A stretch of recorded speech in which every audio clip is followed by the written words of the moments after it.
Hey everybody, and welcome to the first Movies with G Rose.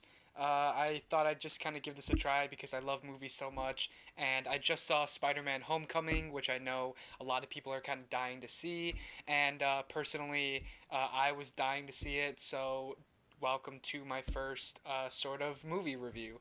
Um, right off the bat, I just have to say that Spider-Man has always been my favorite superhero.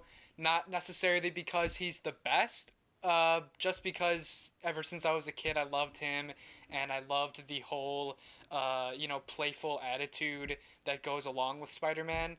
And so he's always kind of been, in my opinion, if I had to choose a superhero that would be the most fun for a day, it would probably be Spider-Man.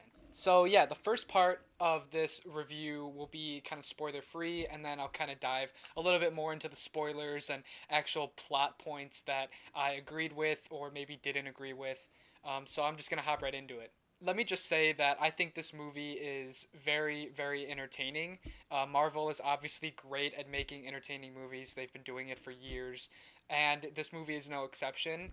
I think that this movie is the best blend between Peter Parker and Spider Man in the suit. To get a better reference for what I think about that, the original Tobey Maguire movies I thought was a good representation of Peter Parker out of the suit, but Spider-Man in the suit could have used some work. I think they were bogged down by simply the fact that a lot of his humor comes from him moving around a lot, and they didn't have the CGI back then, and they didn't want to spend the money on it back then. For the Amazing Spider-Man with Andrew Garfield, I think that he was a phenomenal Spider-Man in the suit.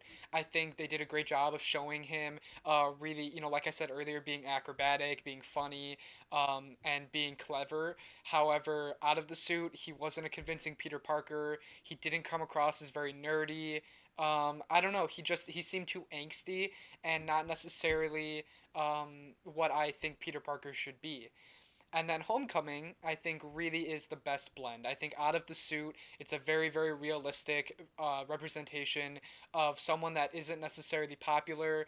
And I think they made him seem relatively smart. They maybe could have made him seem a little bit more nerdy because they didn't touch on it too much.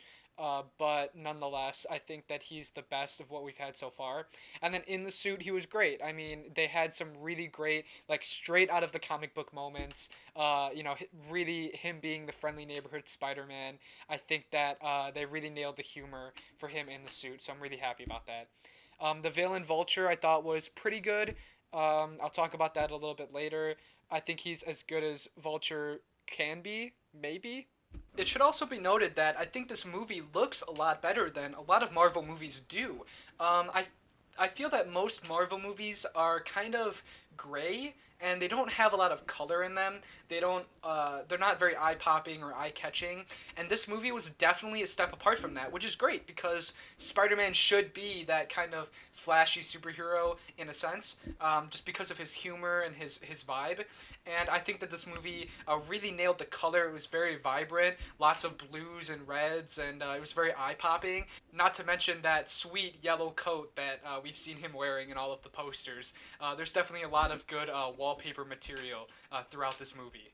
Overall, I think it was a phenomenal movie, and you should definitely go see it. And you should see it before I talk about some of the spoilers so that it's not completely ruined for you.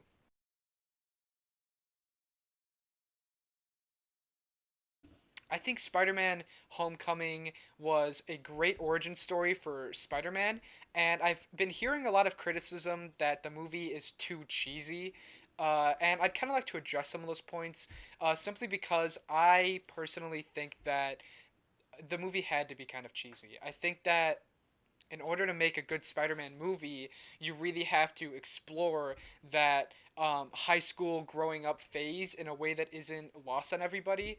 I think that if you go back and you look at the comics, it really makes you realize that Spider-Man was one of the first, teen superheroes. He was kind of the first um, version of that stereotypical story that a lot of America is sick of right now. That story of, a guy that's down on his luck that ends up becoming a superhero and has to learn how to, be a good person before he can take on all of this responsibility.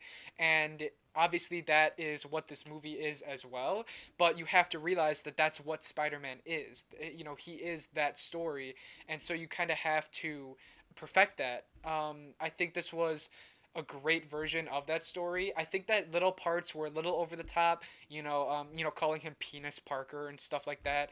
But you have to realize that this is still directed at a younger audience, and the way I see this movie going, the way I see this Spider-Man franchise going is the same route as Harry Potter, where you look at the first two or even three movies of Harry Potter, and they're kids movies. They're directed at children, and there's stuff there for the adults. There's that world building for the adults, but I don't think the series really gets good. Well, not good, but I don't think the series gets great until he grows up and he grows into his character. Because then you look at Harry Potter 5, and in my opinion, Harry Potter Order of the Phoenix is one of the best movies, hands down, of all time. I gave that movie a solid 9 out of 10. So I think this is going to go the same route. In this movie, Spider-Man struggles a lot and he fails most of the time. He really does struggle to be a superhero, but that's because this is his first time being a superhero, and I think that's realistic to show. And I think that in the later movies, in the next two Avengers movies, I think he's really going to grow up. And, he's a 15-year-old now, but think about 3 or 4 years ago when he's 18 or 19 years old and he's going to college. It's going to be a more adult movie, and that's what I'm really looking forward to. I also think that the Iron Man integration was very, very well done. The new Spidey suit was just what this movie needed to differentiate it from the past movies. All of the parts with him, hacking into the suit, and with him discovering all of the different abilities, and just the fact that he has those different abilities, those different web shooters and stealth mode and all of these different things. I really do think that it was a good adaptation of Spider-Man, and it makes him feel more fitting to this universe, because if he didn't have those things, he would feel kind of underpowered. Now, some might argue that he should have been the one to create some of those ideas because he's supposed to be so smart. But keep in mind the timeline that they're trying to build here. He's 15 years old. Tony Stark is a billionaire that has pretty much already figured out AI. Well, besides. But nonetheless, I think the whole integration of his new suit was really cool, and I think them teasing the even newer Spidey suit near the end was really cool. And obviously, he's going to get into that suit at some point for the next Avengers movies. Maybe he'll finally give in, and well, he's obviously going to give in, but that's going to be a plot point later on. He's finally going to say, "Okay, I will help you put on the suit and be a part of Infinity War," and that's really going to be where his character kicks off, because he is supposed to be a big part of the next wave of Marvel movies following Infinity War. So you kind of have to look at this movie through the lens of a long series. I say the same thing about The Force Awakens. It does a lot of the same things that other movies are doing. Same as Spider-Man. Spider-Man's doing a lot of things that other Marvel movies do. For Christ's sakes, Iron Man is still like a main part of this movie, as he is in pretty much any other Marvel movie. Um, but I think that if you look at going back to The Force Awakens, it sets up a lot of things that are going to be good in the future.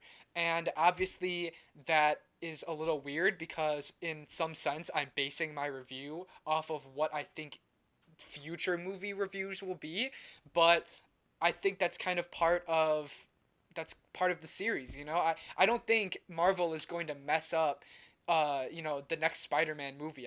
Civil War was a great example of introducing a character, and Spider-Man was perfect in Civil War. He really was, and I don't think they're gonna mess that up. I think it's pretty safe to say that he's going to get better, and he's going to be stronger, and he's going to be more adult, and that's kind of a given. As for Star Wars, we'll see. LucasArts could mess up the future films, but I guess we'll see about Han Solo. Going back to Spider-Man, though, I think that Vulture was a little stereotypical. You know, he didn't have a lot of depth. He was pretty one dimensional. You know, I got wronged once, so now I am a bad guy.